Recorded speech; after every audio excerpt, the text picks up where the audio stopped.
আজকে সালমান এফ রহমান এবং আনিসুরের বিরুদ্ধে 10 দিনের রিমান্ড দাবি করেন বাদী পক্ষরা। তো এই নিয়ে কী বললেন চলুন সেটা দেখে আসি। সালমান এফ রহমান এবং সাবেক আইনমন্ত্রী আনিসুল হককে বিজ্ঞ আদালতে উপস্থিত করা হয়েছে এবং হত্যাকারী যার সন্তান হত্যা হয়েছিল সেই বাদী সন্তানের পিতা আদালতে উপস্থিত ছিল।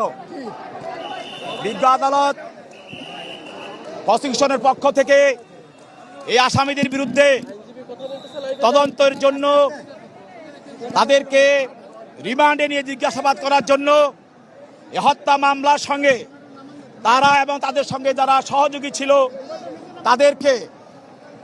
তাদেরকে বের করার জন্য এবং মামলাটি তদন্তের স্বার্থে সুষ্ঠু তদন্তের স্বার্থে প্রসিকিউশনের পক্ষ থেকে এই আসামিদেরকে 10 দিনের রিমান্ডের প্রার্থনা করা হয়।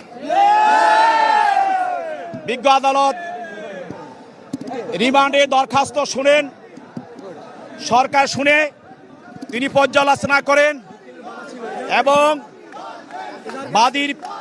মামলার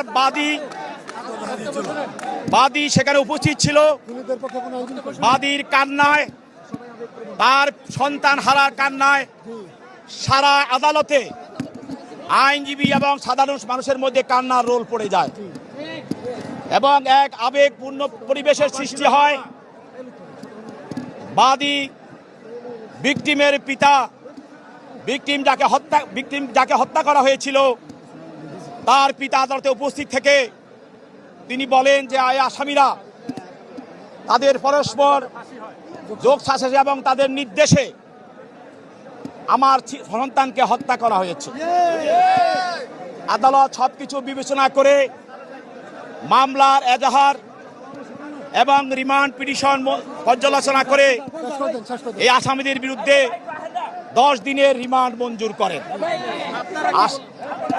আমরা আইনজীবীরা সেখানে আমরা ন্যায় বিচার দাবি করছি।